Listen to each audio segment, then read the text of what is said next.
when you're inventing, there's a concept, I forget the name of the designer who came up with this concept. It was an amazing guy from 1950s. And it's called Maya, which is most advanced yet acceptable.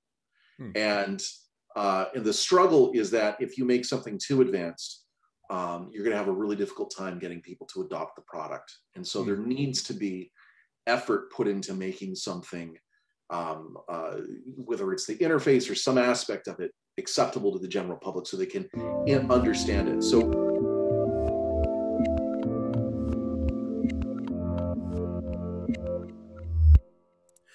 hey everyone, this is Devin Miller here with another episode of the Inventive Journey. I'm your host, Devin Miller, the serial entrepreneur that's grown several startups into 7- and 8-figure businesses, as well as the founder and CEO of Miller IP Law, where we help startups and small businesses with their patents, trademarks, and everything else. If you ever need help with yours, just go to strategymeeting.com, and we're always here to help. Now, today we have a guest that I'm excited to have back on. He is probably the earliest guest we've had as a second episode. So I think you were six episodes originally when they launched a podcast, and we're now up. I'd have to honestly double check. I think we're at 160 episodes, and so wow. it's a flash from the past that I'm excited to catch up. So Justin Evans, and in case I didn't mention, so Justin, if you were to go back, he's on episode 6, and he was talking a little bit. He started out in the film industry, got into lighting, and then COVID hit, and lighting was originally, I think, not putting words in your mouth, was kind of with the film industry and making some great lighting products and that.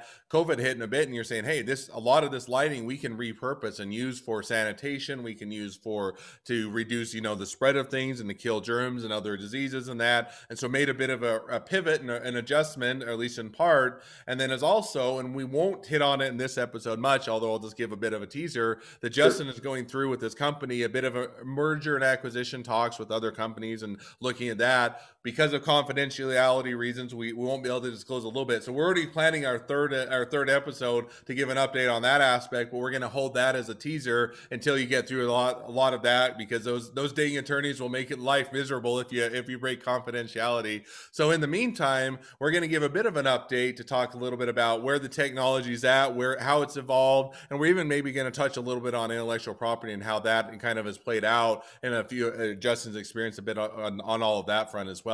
So with that much as an introduction, welcome back on the podcast, Justin. Hey there. It's good to see you, sir.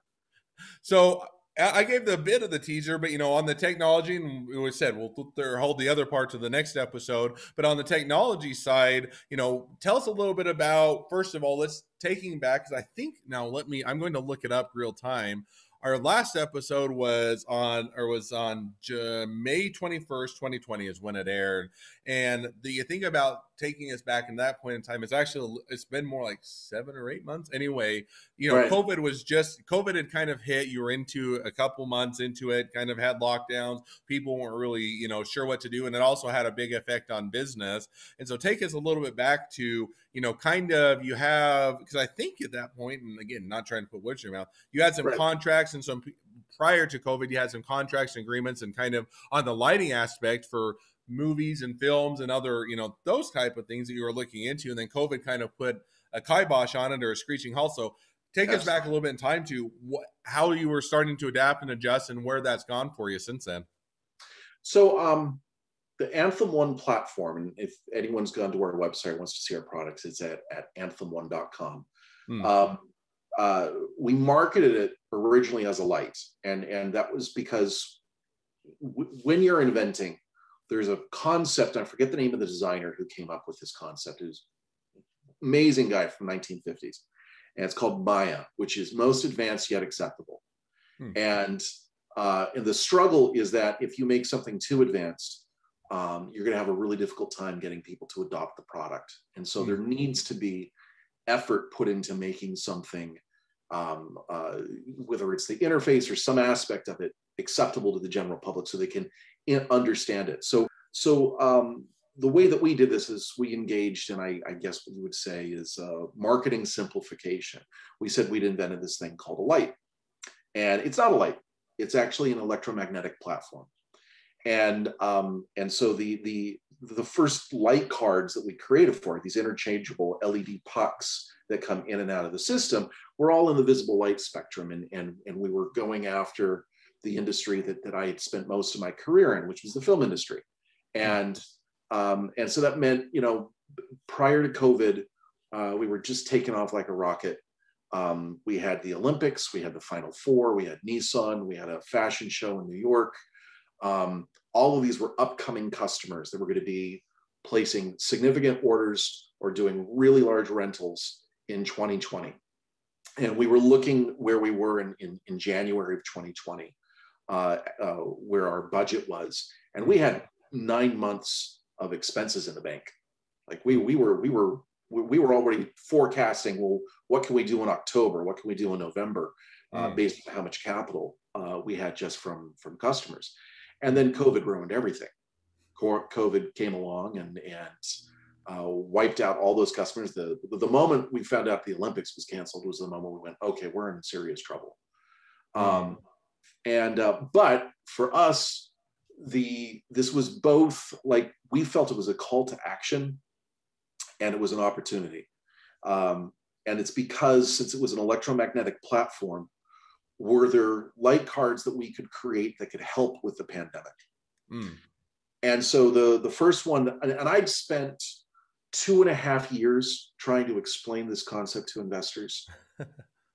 They could not wrap their heads around it. And it's part of a overall problem that I've seen, which is the lack of scientific literacy in the investment community.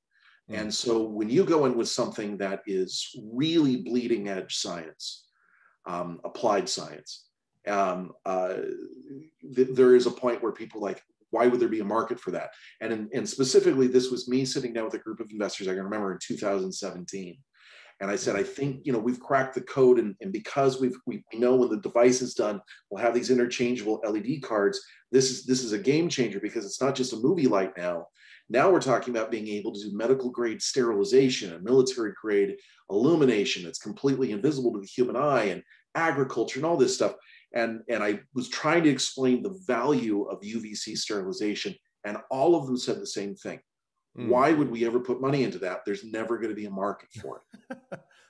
They have probably eaten their words a little bit now, but no, I think that it was a fair, at the time, that it was probably hard to grasp, or it was hard to think of what the return would be on that. It was because it's now, if anyone had been listening to Bill Gates, they would have known that we were overdue for a pandemic, that there are elements to the way that our globalized culture is just begging for a pandemic.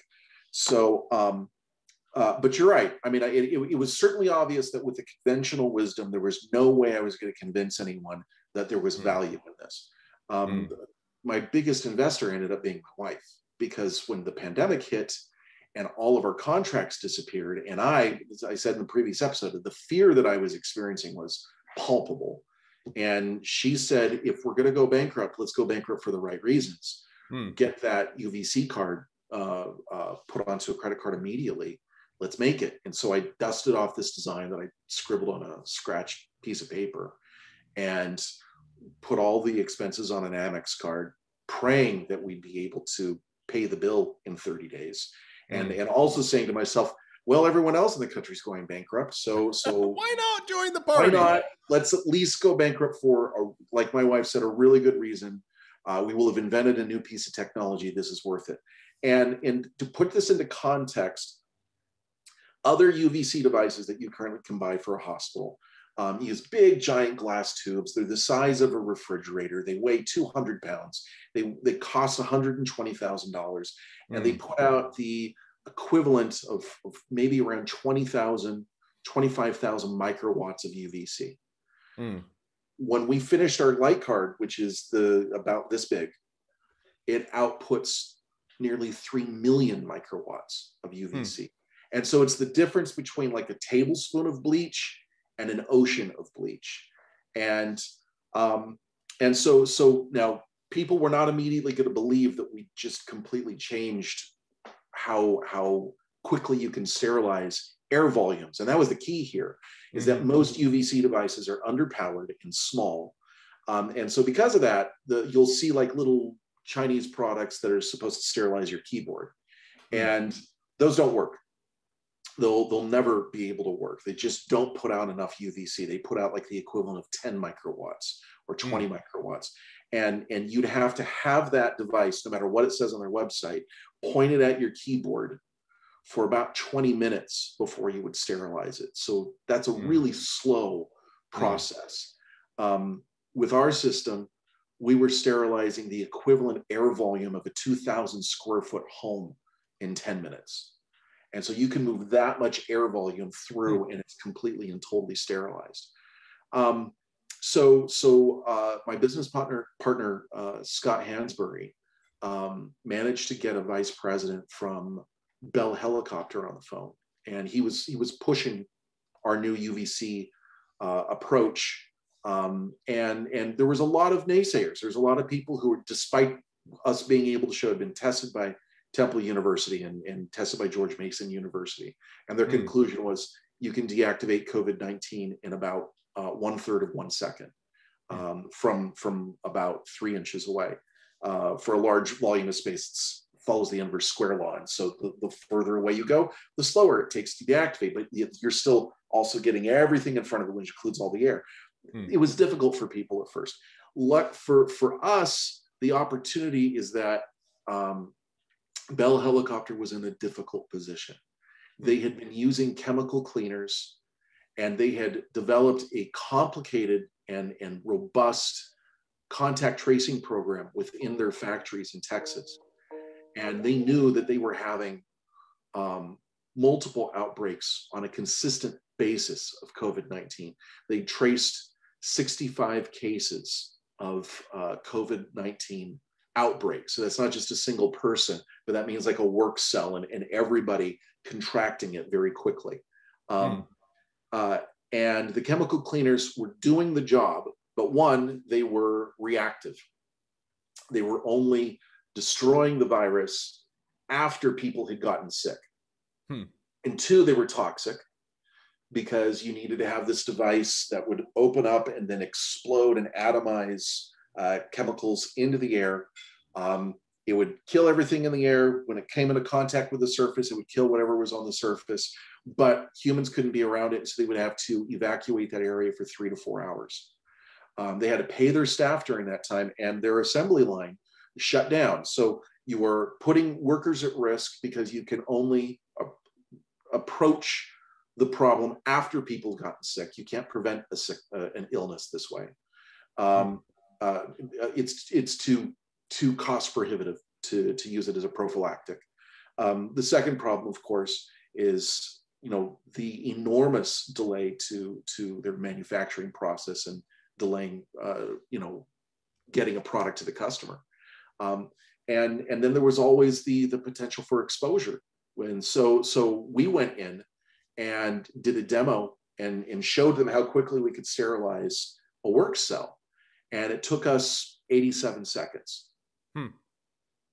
And so they then purchased 15 systems and rolled it out into one of their primary factories in Texas.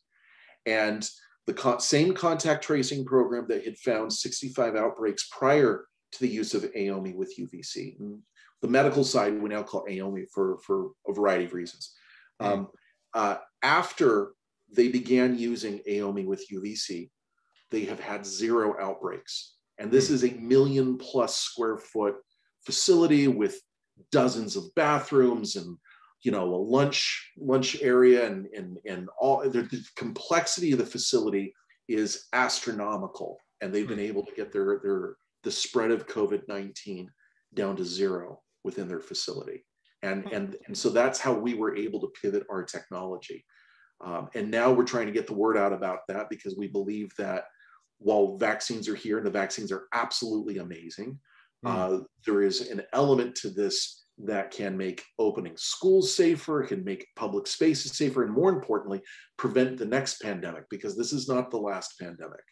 I think that's a good point. I mean, and COVID is a whole different topic. We go to a rabbit hole on just all of that, but even just in general, sanitization of systems and keeping everything more air more clean, keeping the reduction of disease in general, reduction of spread, and a lot of those, I think that generally it's a little bit out of sight, out of mind. In other words, because of COVID and the pandemic, it brought it to the forefront because we're all having to face it head on and deal with it. But it doesn't mean that's any less important. And I think whether or not COVID was even cured, there's still a lot of things that we could do to plan for the future and incorporate as you're doing things. I think generally, or that definitely fit in with what you're doing. And yet, I think that the interesting thing is, what will be interesting and yet to be known is, let's say the vaccine comes out, and assuming it cures, and I don't know if it, fully will cure, if we'll reach herd immunity, how all that will work, and don't, Right. but the question will be is, what will that, how will that play into our lives? And so kind of, and I know not getting into, our next episode on the merger and acquisitions, but now as you're trying to pivot your technology. We can hint about it, and I'll explain what I can't talk about. Because I'm not under an NDA any longer. It's about politeness and respect, and no, and I definitely get that, and I've been through enough of those that that you don't want to. I don't want to be the reason to wreck your deal because you're on the podcast. As great as our podcast is, I don't want anything to come. But my question was maybe hinting at that, or even before. Right. So you got all this technology, you find a new application. It sounds like it does a great job with doing a lot of the UV light and being able to reduce a lot of the disease and reducing cases, which is all great. How did you kind of get into looking at or even pursuing merger and acquisitions and all of that things? What prompted your mind? Was it somebody else that came to you, or was it somebody else, without necessarily getting into the details, kind of how did that play out? Because it sounds like you guys found a great purpose for the technology, you're showing a lot of efficacy, and how did that kind of start to play out for you? Well, my business partner Scott Hansberry, that's his expertise. And so he was pursuing a M&A deal. So essentially, if you want to say how we roughly break down the business, I'm focused on the day-to-day operations, assembly, supply chain, managing our staff, and invention, all the R&D. And he's focused on sales, mergers and acquisitions, securing investment. And so the whole time that I was working on inventing the technology, he was trying to find someone who could acquire the business. And when the early results came in from Temple, that's when we started receiving multiple parties that were seriously interested. And we were in the rarefied position where we sort of got to pick and choose.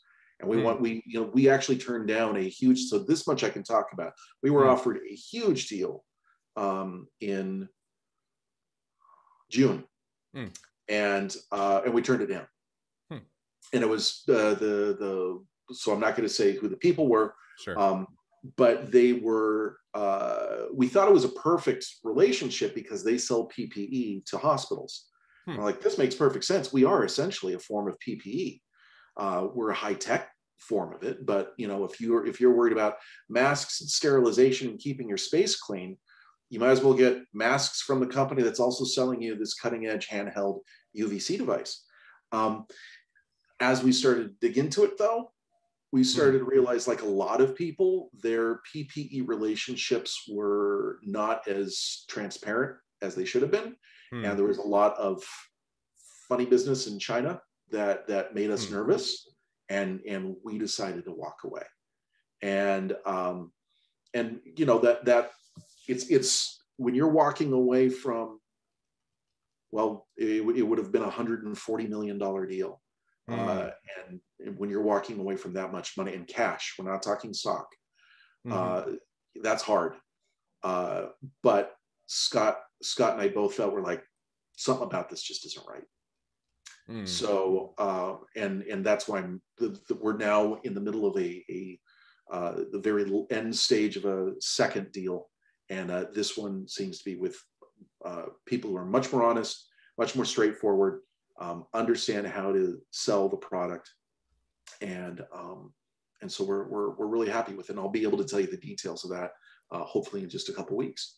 I'm excited to have that follow-on episode, because I think that'll be fun, and it gets into a world that I've jumped in and out of, and I get to see a lot of other companies do it, and it's always a fun world, and yet one that a lot of people don't know about. So, and one more Yeah, teasers, I'm looking forward to doing that. Now, one of the other things, maybe shifting gears just a little bit, that we chatted just a few minutes before the podcast was also on the topic that's near and dear to my heart, so to speak, which is intellectual property, right? Which is what sure. I do on a day-to-day basis. Now, for the viewers, just as a quick intro, is usually with intellectual property, most attorneys, and I would say 95% of them, you kind of have a split into what kind of intellectual property you are. You either call what's called prosecution, or you call litigation. Prosecution Right. is basically getting the patents, getting the trademarks, going through the whole process with the U.S. Patent and Trademark Office, USPTO, to shepherd it through. That's what prosecution is.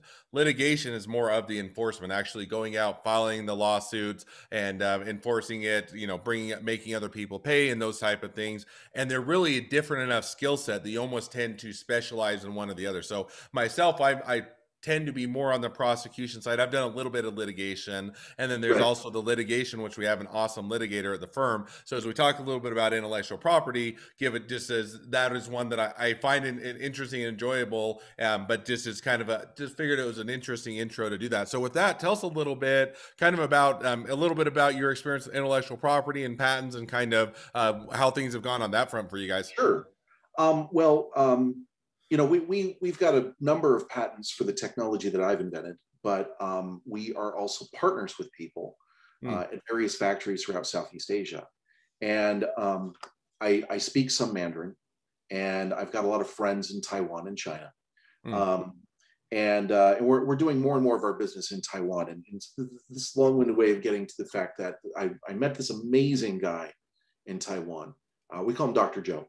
And Dr. Joe is in his 70s, phenomenal inventor, brilliant mind, teaches electrical engineering at the university level, and has a small high-tech company of his own. And he has patents in the United States, but he was struggling to fully exploit them and defend them. hmm, So we are using, in particular, he's invented this unique type of LED, and we call it an LC LED. It's our trademark on it. So the LC LED is a light card LED. hmm, Um, and what he managed to do was invent a process that eliminates the gold wire that bonds traditional LEDs. And this was the failure point. And by doing that, you can overdrive them 50%. Uh, hmm, the gold wire self-shadows the LEDs, so you immediately get around 18% more light. It's easier to assemble. The robots that are necessary, the automated workstations, you can get lower end ones, and the assembly process is faster. There's all these advantages that come out of his invention. hmm, So we entered into a North American exclusive agreement, and we now have the exclusive right to manufacture and sell his LEDs in the United States. hmm, And part of this is because there's multiple infringers. Most people think that the conventional wisdom is that if you've got a patent and you need to defend it, you've got no choice but to play whack-a-mole. You got to go after every single offender one by one in civil court. It costs millions of dollars per offender. You have to prove that they are infringing upon your patent.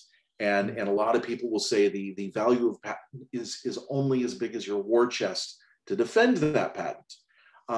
And I would argue, and I'm not an attorney, but this is my strategy, hmm, I would argue that there is a second way. And it's an extremely effective way, particularly if you know that the offender is making their products outside the United States. And it's known as a Section 337 action. So Section 337 of I'm going to get the code wrong. Well, I know it's USC code, and it's part of the ITC, which is the International Trade hmm, Commission. Essentially, it flips the argument.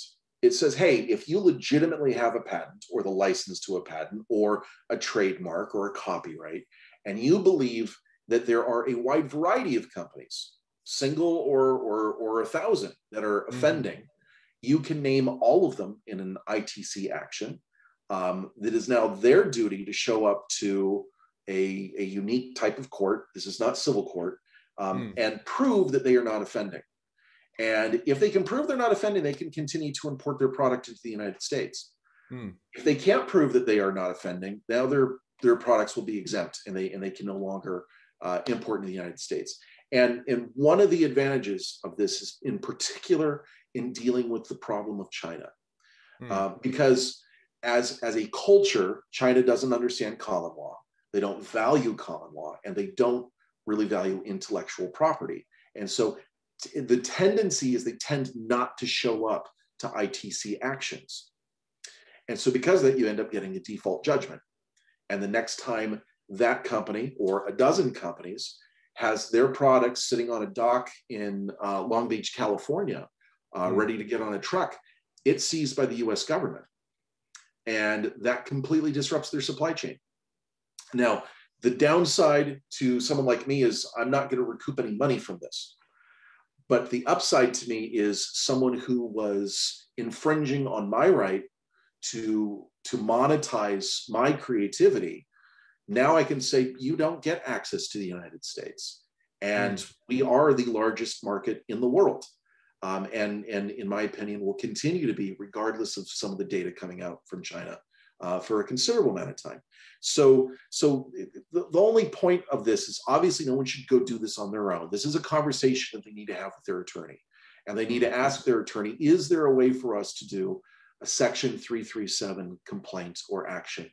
And will it be less expensive? And is it a faster, easier way for us to go after a whole bunch of offenders all at the same time and save ourselves a whole bunch of money in the process? My personal belief is it's like a 10-to-1 ratio. If you would have spent $1 million defending yourself in civil court, now you're going to be spending $100,000. And or if you were spending $100,000, it'll be $10,000. No, and I like that, because what I think in a little bit of the core it hits on is it gives people need to be strategic in how they're enforcing the intellectual property in general. And sometimes the best course is to just go bite the bullet, spend the $1 million+ to do it in patent suit, because you want to set a precedence. You want to show that you have the staying power. You want to show that you are in the right, and that if people mess with you, you're going to get it back. And at other times, you're just saying, hey, what we really just want is our competitors that are importing things that shouldn't be coming into the country and selling them, to stop that, and we can stop it at the border. And so I think that's, the point. And I think that, if you do that, you need to look at what are you strategically doing and wanting to accomplish. And, sometimes people always want to jump to the lawsuit as quick as you can and go through courts and prove that I'm right and I feel that I'm wrong. And yet it doesn't always make business sense. And as you mentioned, as you guys were finding out, there are other options. And there's a similar one with the with trademarks. So you can do it with the Border and Customs and Border Agency, is that you can register your trademark. And same thing, if they are coming, other things are coming into the country that are using or knocking off your trademark or otherwise doing it, you can go register your trademark, and you don't have to go through all of it. You can stop a lot of things at the border, so you're not having to go through the lengthy litigation and lawsuits. And sometimes it's even more hard because they're not even located in the US, and to even get them in the US and have jurisdiction makes it all the more difficult. So I love that, bringing up an option of, hey, you guys are looking at it, found another way to do that. The one other thing, and we'll put a pause on here in just a minute because we're hitting up on the 30 minutes, but we have our upcoming episode, so we can talk a little bit more, is, the other one that to think about is looking for, when I ever get into, now this is on the IP side, is looking for opportunities or other ways to enforce your intellectual property. And then the other one I always like to bring up, which is kind of another alternative, is, everybody always has a big competitor. Problem with you get into is lawsuits is they're always expensive. Patent suits, you're almost always, if you go all the way through the end, you're always over $1 million. Just is a patent suit, now a lot of times they settle well beforehand and people figure it out. But if you go all the way through, you're well north of $1 million. But what you can a lot of times also do is go to, every company has a competitor. Apple has Samsung, Coca-Cola has Pepsi, Nike has Adidas, and everything else. And so a lot of times, another one that I love is you say, hey, we don't have the funds or ability to go after this company, but hey, they're ripping us off. We can show that this is a great feature and they value it. Why don't we go to their biggest competitor? So if Apple is copying you, go to Samsung and say, hey, we got this valuable IP, it will really increase the value. And now they can take over and fight that fight for you. And it creates you an opportunity with your business to, rather than dump in a whole bunch of money, you've now found an ally and maybe in somebody that will acquire you. So this is kind of another teaser on that thought as well. Sure. We're wrapping up towards a half an hour, and I try and keep it so that people don't, our listeners can keep on with their day and we don't interrupt too much. But I think they found a ton of value in what you guys are doing, and kind of it's always interesting to see how things pivot and how things adjust. So I always have my last question at the end of this podcast, but I'm going to hold that to our third episode, and then we'll wrap that up as we do our one more follow up to this. So with that, we're going to put a pause on it. Or bring you back on. Don't know the exact time frame, and wait till the deal kind of closes, and Justin will let me know, and we'll get things scheduled up on that time frame. So for those listeners, kind of stay tuned, because I'm excited to have the first and third first person to do a second follow-up, which is Justin gets that award, and it'll be fun to hear kind of how all things play out. So with that, appreciate you coming back on the podcast, Justin. It's been fun. It's been a pleasure. It's great talking. Love to hear where you guys are at, and it was one of the first episodes, and now it's fun to hear where you're at today. And I'm excited to hear kind of how things all wrap up and play out on wrapping up the next leg of your journey. With that, if for all of you now that are listeners, if you have your own journey to tell, or you have an expertise to share, any other reason to be on the podcast, we're always looking to share your journeys and your expertise. So feel free to go to inventiveguest.com, apply to be a guest on the podcast. Two, if you're a listener, one, make sure to click subscribe in your podcast player so you know when all of our awesome episodes come out. And two, leave us a review so other people can find us or find out about the podcast. Last but not least, if you ever need help with your patents, trademarks, or anything else, feel free to reach out to us at Miller IP Law. Just go to strategymeeting.com. Thank you again, Justin. I'm excited. Welcome. It's been fun to have you on again. I agree. It's good to see you again, sir. So now everybody stay tuned. We're putting a pause on I'll call it part 1 of 2 episodes of Where You At Now, and then we'll be talking again soon. And in the meantime, good luck with the next leg of your journey. Thank you. Have a good day.